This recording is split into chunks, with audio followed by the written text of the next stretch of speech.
Halo teman-teman, welcome back to my channel. Di video kali ini kita akan membahas tutorial dari kelanjutan video sebelumnya, yaitu melakukan instalasi dan konfigurasi SSH server. Nah, sebelumnya kita telah melakukan konfigurasi IP address pada server Debian kita. Tahap berikutnya yang dilakukan adalah melakukan konfigurasi SSH server. Nah, teman-teman bisa menyesuaikan dengan kebutuhan yang ingin diinstal. Di sini saya ingin menginstal SSH server, jadi langkah-langkahnya akan dijelaskan pada berikutnya. Nah, sebelum lanjut kita pahami dulu apa sebenarnya SSH server. Jangan sampai kita melakukan konfigurasi, kita melakukan instalasi tanpa mengetahui apa fungsi dari SSH server tersebut. Nah, saya akan tampilkan dalam bentuk gambar seperti berikut. Nah, kalau kita lihat di gambar, kita memiliki sebuah server, ya. Kita memiliki sebuah server yang nantinya akan dikendalikan, ya, dikendalikan dari jarak jauh tanpa diketahui oleh komputer lain. Nah, bisa kita lihat di sini, ini adalah server dan ini adalah klien dan ini adalah sniffer atau biasanya hacker-hacker lah atau perusak lah dalam jaringan. Nah, saat kita melakukan SSH atau kita menggunakan layanan SSH, ya, aktivitas kita tidak diketahui oleh komputer lain yang ada dalam jaringan. Nah, sehingga SSH ini biasa disebut dengan shortcut secure shell, ya. Jadi keamanannya lebih terenkripsi tentunya. Nah, selain daripada keamanannya, ya, dalam jaringan, tentu saja SSH ini memiliki lagi keunggulan yang lain. Salah satunya adalah digunakan untuk meremote atau melakukan konfigurasi server dari jarak jauh. Anggaplah server kita ini misalnya ada di luar negeri, misalnya di suatu negara tertentu, sedangkan yang klien ini ada di misalnya di Indonesia. Nah, bagaimana caranya supaya klien ini bisa mengendalikan komputer ini dari jarak yang jauh? Nah, salah satu solusinya adalah dengan menggunakan SSH. Jadi simpelnya SSH ini kita bisa mengendalikan komputer dari jarak jauh tanpa diketahui oleh komputer yang lain. Nah, bagaimana cara konfigurasinya? Ya, berikut adalah caranya.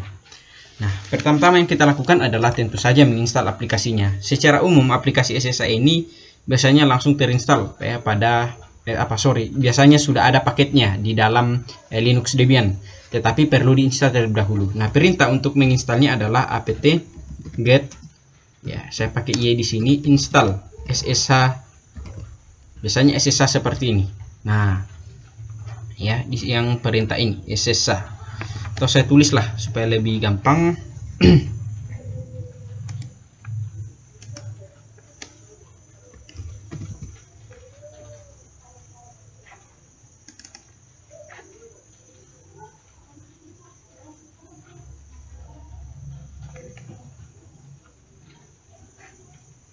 Nah, oke, jadi perintahnya adalah apt-get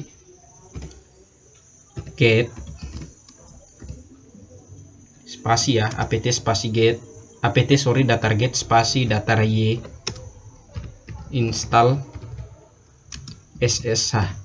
Nah, begitu saja ya perintahnya untuk menginstal SSH. Kita tekan enter dan akan muncul proses penginstalan. Nah, biasanya kalau muncul seperti ini dia minta kita memasukkan DPD1. Kalau teman-teman tidak muncul ya tidak masalah. Ya, kita perhatikan apa tampilan berikutnya. Nah, jadi untuk kasus saya dia minta DPD1. Mengapa minta DPD1? Karena ya file penginstalannya ada DPD1. Nah, saya klik kanan di sini, kemudian saya masukkan DPD1. Nah, kemudian saya enter. Nah, proses penginstalannya selesai. Sementara berjalan. Nah, kita tunggu beberapa saat hingga penginstalannya selesai.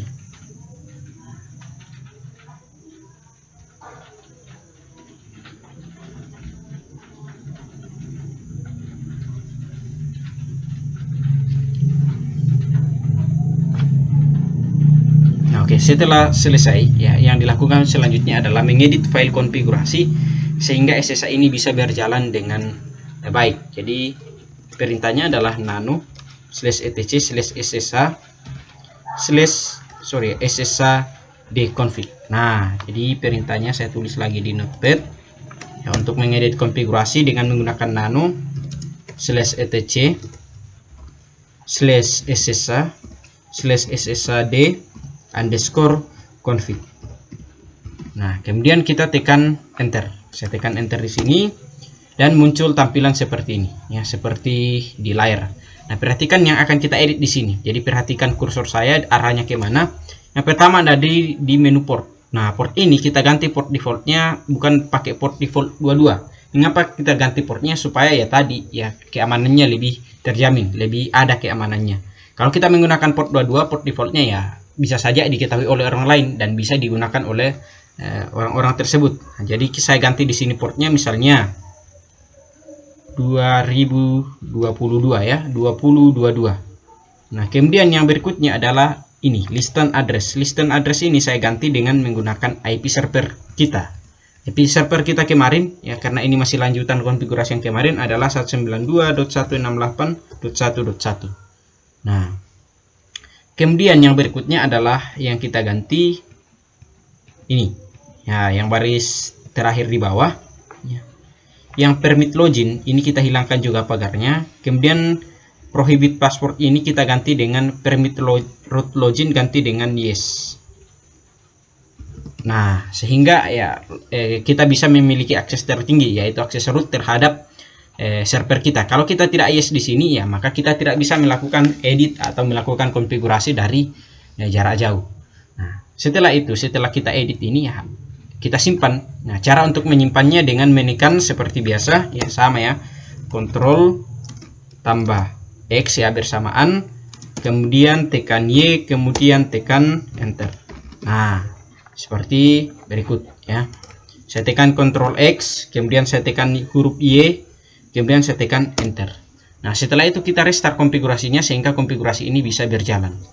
Jadi menggunakan perintah /etc init.d SSH restart. Nah, oke. Perintahnya adalah /etc /init.d ya /ssh spasi restart. Nah, setelah itu kita tekan Enter dan hasilnya adalah oke. Nah, kita perhatikan kembali IP kita tadi yang IP server ini. Nah, ini ya masih sama yang kemarin 192.168.1.1. Nah, berikutnya kita melakukan konfigurasi IP pada sisi klien. Di sini karena di sini saya hanya menggunakan satu laptop saja, jadi kliennya ya komputer itu sendiri. Ya, jadi teman-teman bisa melakukan konfigurasinya atau meremote-nya dari komputer lain. Bisa menggunakan dua komputer ya untuk meremote-nya. Nah, di sini saya menggunakan satu komputer saya sebagai contoh. Untuk pengaturan pada Linux Debian-nya, jadi saya menggunakan host only saja sehingga host only supaya komputer saya bisa meremote Linux ini ya. Kalau misalnya koneksi dari luar, kita bisa menggunakan settingan bridge. Nah, cara men-settingnya bisa lihat di sini machine ya. Kemudian setting. Nah, ini tergantung ya dari versi dari VirtualBox teman-teman. Jadi kalau misalnya berbeda, mungkin saja dari segi tampilan berbeda. Intinya harus masuk ke tampilan seperti berikut ini. Oke, kita klik mesin, kemudian setting, kita tunggu sebentar. Nah, muncul seperti ini. Nah, di sini tempatnya kita setting arah networknya. Nah, ini yang saya katakan tadi. Di sini saya masih NAT, ini diubah. Kalau saya ingin mengkoneksikan ke komputer saya sendiri, di sini saya ganti jadi host only. Dan kalau misalnya saya ingin keluar, ya koneksi keluar, bisa saya ganti dengan bridge. Nah, di sini saya ingin menggunakan koneksi ke komputer saya sendiri jadi host only. Kemudian di sini kita pilih yang disesuaikan ya, tempatnya saya pilih yang host only adapter saja. Kalau mungkin teman-teman mungkin hanya ini saja yang ada, ini ada yang pagar 5 di sini, hashtag 5 di sini karena saya sudah tambah. Jadi secara default sebenarnya hanya ini yang ada. Ya, yang muncul hanya seperti ini. Kalau sudah itu kita oke. Nah, kita tunggu. Oke. Setelah itu kita setting IP address pada klien. Nah, di sini saya menggunakan Windows 10. Ya, mungkin Windows yang lain pasti berbeda ya dari segi tampilan. Nah, kita masuk ke pengaturan jaringan dengan cara klik kanan simbol gambar bola dunia di bawah, atau biasanya yang kalau yang Windows sebelumnya biasa ada tanda seru kuning di sini ya. Kita klik kanan. Intinya kalau kita klik kanan dia muncul ini, Open Network and Sharing Center atau Open Network and Internet Setting. Ya, tergantung dari versi Windows-nya. Saya klik ini Open Network and Internet Setting. Nah, kemudian saya klik di menu Internet dan VPN ya. Ya, oke, dia muncul seperti ini. Kemudian saya klik Ethernet. Nah, Ethernet, kemudian saya klik Change Adapter Option.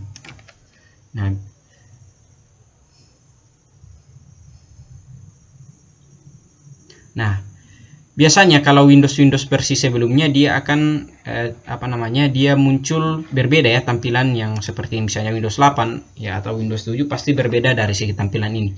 Intinya harus bisa masuk ke tampilan ini supaya bisa memasang konfigurasi IP. Nah, sekarang kita pasang IP-nya. Nah, IP-nya tadi kita arahkan ke host only yang network ini ya, yang pengaturannya tadi yang host only kita arahkan ke sini, bukan yang ada hashtag 5-nya. Jadi kita arahkan di sini, kemudian kita pasang IP address di menu ini. Nah, kita klik properties, saya klik lokal tadi ya, kemudian saya klik properties.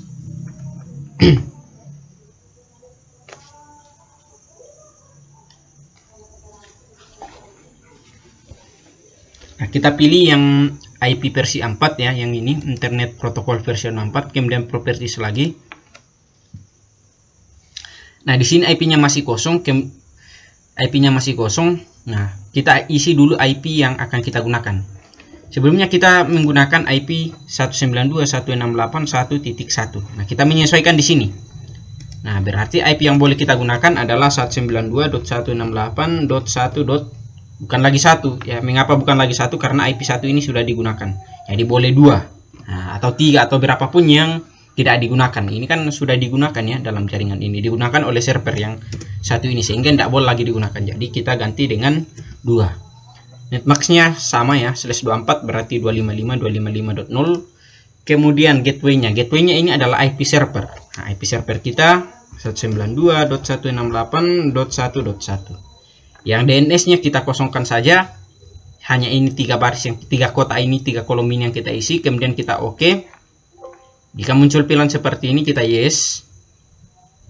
Kita close. Nah, close-nya teman-teman diperhatikan, jangan close yang ini, tapi yang ini ya. Close yang di bawah.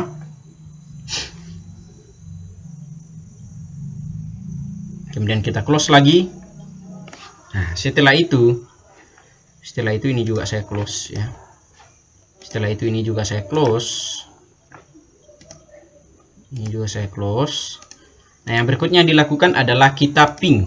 Nah, kita ping dari CMD IP server kita. Pastikan kita bisa connect ke server sehingga nantinya bisa di remote. Nah, jadi saya masuk ke CMD